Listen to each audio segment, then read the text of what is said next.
안녕하세요. 서민 입장에서 재테크 이야기하는 서민테크입니다. 저는 투자로 월 300만 원의 현금 흐름을 만들 수 있는 자산을 만든 후 회사를 퇴사하고 파이어족으로 살아가고 있습니다.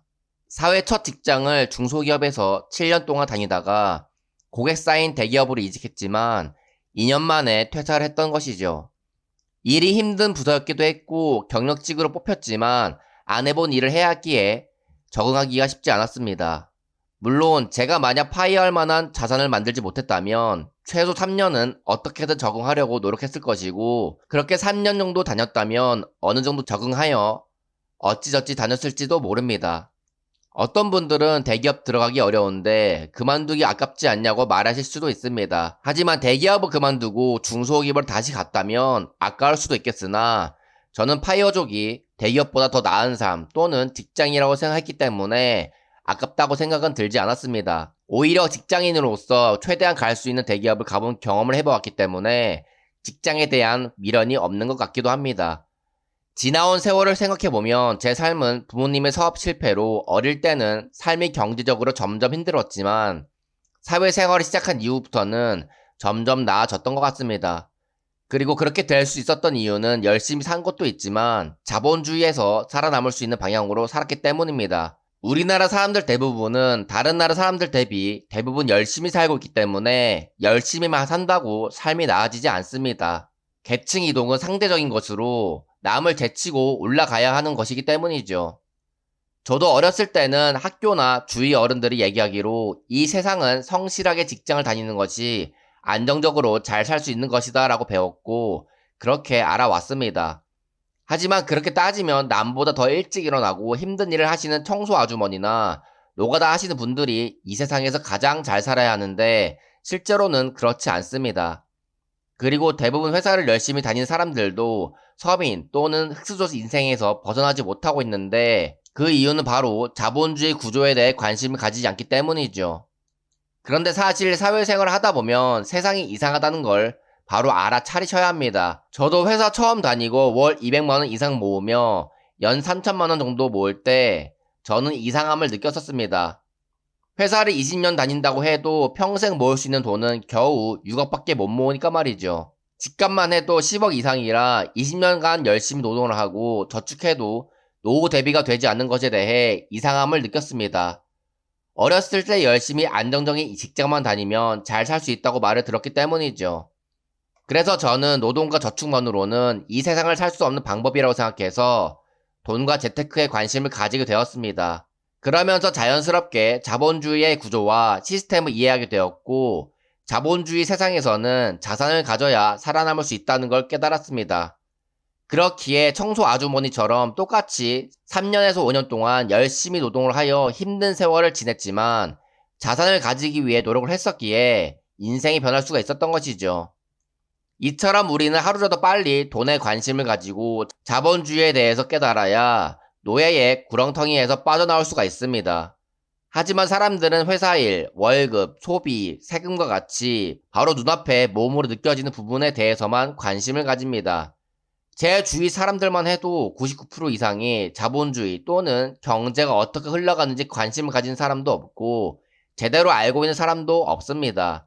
투자를 하는 사람들은 그나마 경제에 관심을 가지지만 그중 대부분도 단지 돈을 벌기 위한 이슈만 관심을 가질 뿐이지 자본주의의 근본적인 흐름을 보려고 하지 않습니다. 자본주의 구조를 이해해야 하고 흐름을 파악하면 정부가 어떤 식으로 국가를 운영하는지 파악을 할 수가 있고 그것을 잘 알고 있어야 그 흐름에 맞춰 잘 살 수가 있게 되는 것입니다. 많은 사람들의 착각을 하는 게 정부는 서민의 편이라고 생각합니다. 옛날에는 설국열차 영화를 봤을 때 이해가 잘 되지 않았지만 이제는 너무나 이해가 됩니다. 영화에서도 꼬리카는 사람들이 있어야 상류층이 있듯이 정부 입장에서도 부자보단 노동을 하는 서민이 많아야 나라가 굴러가고 그 이득을 정부 관계자와 상류층들이 누릴 수 있다는 것을 말이죠. 이걸 깨닫지 못하고 여전히 어릴 때 정부로부터 교육받은 것처럼 사상의 규칙을 외면하고 정직하고 열심히만 산다면 인생은 고달플 수밖에 없습니다. 저는 분명히 이번 민주당 정권이 되면 살기 불편한 세상이 올 거라고 말을 했었습니다. 저는 정치는 잘 모르지만 사회생활을 하며 사회와 경제에 대해 관심을 가지기 시작하면서 정부의 움직임을 잘 살펴보았습니다. 마침 민주당 정부였던 문재인 때가 투자와 자본주의에 대해 눈을 뜨였을 때였고, 정부도 이것저것 서민을 위한다며 여러 정책을 내었었기 때문에 정부에 대해 파악하기 너무 좋은 시점이었죠. 그래서 저는 문재인 정권 동안 민주당에 대해 이미 파악을 완료했기 때문에 이번 정부도 똑같을 거라고 예상해서 살기 불편해질 거라고 말씀드렸던 것입니다.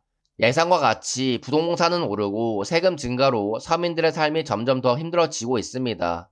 그러나 그런 예상을 하지 못하고 정부 지원금을 받고 아무 생각 없이 살고 있던 서민들은 막상 삶이 힘들어지면 정부가 일을 못해서 이렇게 되었다며 또 정부 욕을 할 것입니다.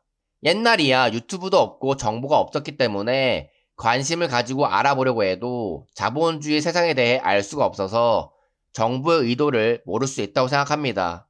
하지만 이제는 나는 몰랐다, 정부가 알아서 잘해줄 줄 알았다라는 것은 핑계이며, 자본주의를 몰라서 당한 것은 본인의 능력 부족이지 정부 탓이 아닙니다. 왜냐하면 정부는 국민이 투표로 지지한 정당과 대통령이 운영하는 것이니까 말이죠.